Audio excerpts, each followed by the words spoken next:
तकरीबन 10 साल का अखबार बेचने वाला लड़का घर के गेट की बार बार घंटी बजा रहा था। शायद उस दिन अखबार ना छपा होगा।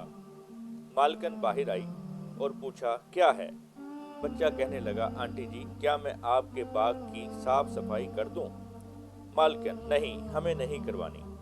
बच्चा तरस भरी आवाज में हाथ जोड़ते हुए, प्लीज आंटी जी, करवा लें, मैं इसे बहुत अच्छा साफ करूंगा। मालकन जज होते हुए, ठीक है, कितने पैसे लोगे?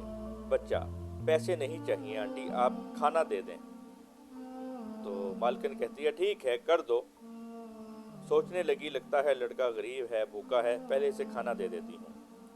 मालकन, ए लड़के, पहले खाना खा लो फिर काम करना। बच्चा, नहीं आंटी, पहले मुझे काम करने दें, फिर खाना दे देना। मालकिन कहती है, ठीक है, और अपना काम करने लगी। बच्चा 1 घंटे तक बाग की सफाई करने में मसरूफ रहा और बहुत अच्छे तरीके से बाग को साफ किया। फिर आंटी को कहता है, आप देख लें सफाई अच्छी हुई है या नहीं।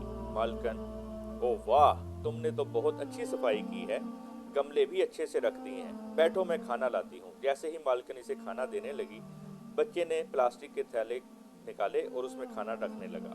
मालकिन कहती है, तुम्हें तो बहुत भूख लगी थी, तुम पहले खाना खा लो, जरूरत पड़ी तो और दूंगी।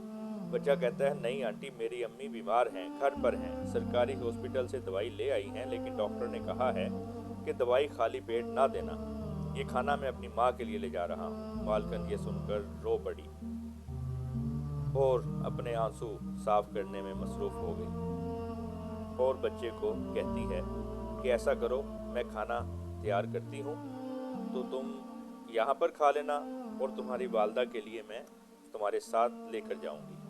और बच्चे को गले लगाकर उसको प्यार करने लगी और उस पर शफकत से हाथ फेरने लगी और बच्चे को कहा, बैठो, मैं तुम्हें खाना खिलाती हूँ। उसने बच्चे को खाना दिया और वो खाना खाने में मसरूफ़ हो गया। काफ़ी मेहनत के बाद वो थक चुका था और उसने खाना खाया। फिर वो उन्हें लेकर अपनी वालदा से मिलवाने के लिए चल पड़ा। मालकन माँ के पास जाकर कहती है, बहन, आप बहुत अमीर हैं, जो दौलत आपने अपने बेटे को दी है हम अपने बच्चों को देने के काबिल नहीं हैं। खुदा ऐसे बच्चे उनको देता है जो बहुत खुश नसीब होते हैं। खुश नसीब वालदैन के खुश किस्मत बच्चे।